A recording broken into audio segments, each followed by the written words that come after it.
Nous avons tous été choqués et émus par la mort de Wolverine dans l'excellent film Logan sorti en 2017.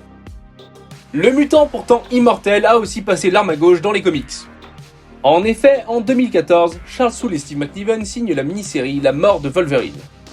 Aujourd'hui, je vais vous raconter l'histoire déchirante de ce comics et vous allez voir, c'est bien différent de ce qu'on a pu voir au cinéma. Alors attention aux spoilers pour ceux qui souhaiteraient lire La mort de Wolverine, pour les autres, accrochez-vous, c'est parti! Infecté par un virus, Wolverine a perdu son facteur autoguérisseur. Bien qu'il ait conservé ses autres pouvoirs, le mutant griffu est désormais vulnérable. Après avoir rendu visite à Tony Stark et Hank McCoy alias le Fauve, Logan va chercher de l'aide auprès de Reed Richards, aussi appelé Mister Fantastique. Comme les deux autres génies qu'il a consultés, Richards n'a malheureusement pas de bonnes nouvelles pour lui. Il ne semble dans l'immédiat pas possible de redonner à Logan son pouvoir d'immortalité. Pourtant, le temps presse. Le plus connu des X-Men est devenu une cible facile. Il ne pourra compter que sur sa force et sa rapidité, ses griffes devenant un danger pour lui car elles l'exposent à toutes sortes de bactéries. Après un coup de fil à un proche et quelques verres de répit dans un bar, la chasse est ouverte. Logan a choisi son terrain de chasse, il a donné rendez-vous à ses ennemis sur une île proche des côtes canadiennes. Le super vilain Nuke, un homme amélioré en cyborg, s'y rend pour tenter sa chance. Mais la plage, jonchée de cadavres, lui fera comprendre qu'il n'est pas le premier à essayer.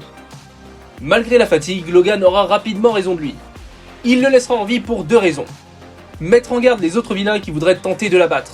Nuke est la dernière personne qui l'épargnera. Mais surtout pour savoir qui est la personne qui a mis un contrat sur la tête de Wolverine. Le contrat émane de Madripoor, c'est Viper, une super vilaine apparue dans le film Wolverine 2 qui en a après Logan. Le mutant griffu se rend donc à Madripoor, une île fictive de l'univers Marvel se situant en Asie du Sud-Est. Là-bas, il se fait passer pour un contrebandier qui vend un casque d'Iron Man. Il attire très facilement un sous-fifre de Viper qui l'emmène rencontrer sa patronne. Mais la super méchante ne tarde pas à le reconnaître. Après un rapide affrontement contre ses gardes, Logan interroge Viper afin de savoir qui se cache derrière tous les mercenaires qui sont à ses trousses. Il apprend alors que Viper n'est qu'une intermédiaire et que dans l'ombre, quelqu'un tire les ficelles. Mais elle n'a pas dit son dernier mot et fait venir son chien de garde, lui aussi ennemi de Wolverine, dans le sabre. Viper l'a empoisonné, il est à son service en échange d'une dose quotidienne d'antidote. Les deux adversaires de toujours commencent alors à se battre. Logan est touché à l'œil et est rapidement mis en difficulté. Intervient alors une autre méchante griffue et pleine d'adamantium de l'univers du mutant, Deathstrike. Elle aussi est la cible des mercenaires qui en ont après Logan. Elle vient en aide à Wolverine et bat dans le sabre. Son objectif est de s'associer à Logan pour se battre contre la personne qui a mis leur tête à prix.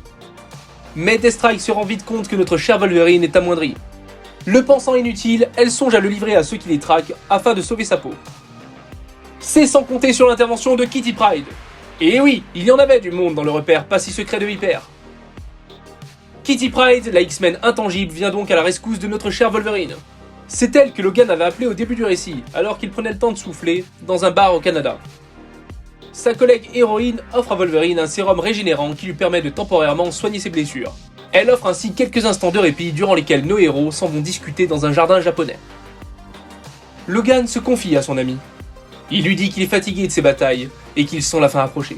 Il dit même qu'il souhaiterait parfois trouver un coin où regarder le soleil se coucher et où il pourrait, d'un coup de griffe, mettre un terme à son existence. Mais il la rassure aussitôt en lui disant que ce n'est pas près d'arriver car il a des projets. Maintenant qu'il est mortel, il peut enfin vieillir. Il souhaite se retirer et aspire alors à une vie paisible. Malheureusement, ce n'était pas à Kitty Pryde que Wolverine se confiait, mais à Ogun, un autre ennemi du mutant griffu qui fut jadis son maître d'arts martiaux. Ogun, lui aussi travaillant pour le mystérieux commanditaire de Viper, avait pris possession du corps de Kitty Pryde afin de capturer Wolverine. Après un nouvel affrontement, Ogun prend la fuite à bord du corps d'un homme qui passait par là.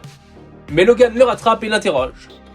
À bout de force, Ogun dévoile qu'il a engagé. Il s'agit du docteur Abraham Cornelius. Quoi? Qui ça? Pour ceux qui ne le connaissent pas, le docteur Cornelius est un des scientifiques travaillant dans le projet Arme X, à qui Wolverine doit notamment son squelette d'adamantium. Direction alors Paradise Valley, au Nevada, lieu où Cornelius a établi son laboratoire secret. Arrivé sur place, Wolverine constate que Cornelius a repris ses expériences. Il se débarrasse des gardes et se retrouve face au vieux docteur. Celui-ci lui explique qu'il ne souhaite pas qu'on se souvienne de lui uniquement comme le créateur d'un tueur. Il a alors enlevé des athlètes du monde entier afin d'en faire une nouvelle génération de super soldats au squelette d'adamantium. Mais ses tentatives étaient vaines car il lui manquait un élément. Et c'est pour ça qu'il a décidé de traquer Wolverine. Il avait besoin de Son facteur autoguérisseur? Oh la boulette! Notre cher Logan n'a alors qu'à se trancher la main pour anéantir les espoirs du docteur. Le scientifique met en route ses machines pour opérer les cobayes, les menant tout droit à la mort. Et il demande à son prototype de super soldat, le Major Sharp, de tuer Wolverine. Les deux hommes se battent, mais notre héros arrive finalement à prendre le dessus. Voyant le docteur Cornelius s'enfuir, Logan fait preuve de bravoure et décide d'aider les victimes. Il fait sortir ses griffes de ses mains et tranche les cuves d'adamantium qui lui coulent dessus. Puis il injecte le sérum régénérant au pauvre cobaye et part à la poursuite de Cornelius. Dehors, le docteur réalise qu'il a été touché par un éclat de verre lors du combat entre Wolverine et le Major Sharp. Il se vide de son sang alors qu'un Logan recouvert d'adamantium s'approche peu à peu. Le super vilain meurt, laissant Wolverine songer à tout ce qu'il a accompli. Notre héros s'agenouille face au coucher de soleil, tandis que l'adamantium finit de refroidir. Ainsi meurt Wolverine. Il faudra attendre bien des années avant qu'il revienne dans les pages de nos comics, mais ça, c'est une autre histoire. Je vous la raconterai peut-être un de ces jours, alors abonnez-vous pour ne rien rater. Même s'il est court, le récit de la mort de Logan n'est pas simple. Charles Soule y fait intervenir beaucoup de personnages, peut-être même trop. Cela donne une impression de compilation hommage des aventures de Wolverine sur papier. J'ai personnellement bien plus apprécié la fin de Wolverine dans le film Logan. Et c'est pour ça que je souhaitais vous raconter cette histoire, ainsi vous pouvez vous faire votre propre idée. Si vous souhaitez vraiment lire du bon Wolverine vieillissant, je ne peux que vous conseiller Old Man Logan, dessiné comme pour la mort de Wolverine par Steve McNiven. Il s'agit d'un de mes comics préférés, je vous en parle d'ailleurs dans ma vidéo top 5 des univers parallèles Marvel et DC Comics. N'hésitez pas à y jeter un œil. J'espère que vous avez apprécié cette vidéo. Si c'est le cas, vous aimerez sans doute la vidéo où je vous raconte l'histoire des 3 Jokers. N'hésitez pas à vous abonner pour ne rater aucune des prochaines sorties et à aller faire un tour sur la chaîne, il commence à y avoir pas mal de contenu. En attendant la semaine prochaine, lisez Visiteurs et à très bientôt dans les Comic Story.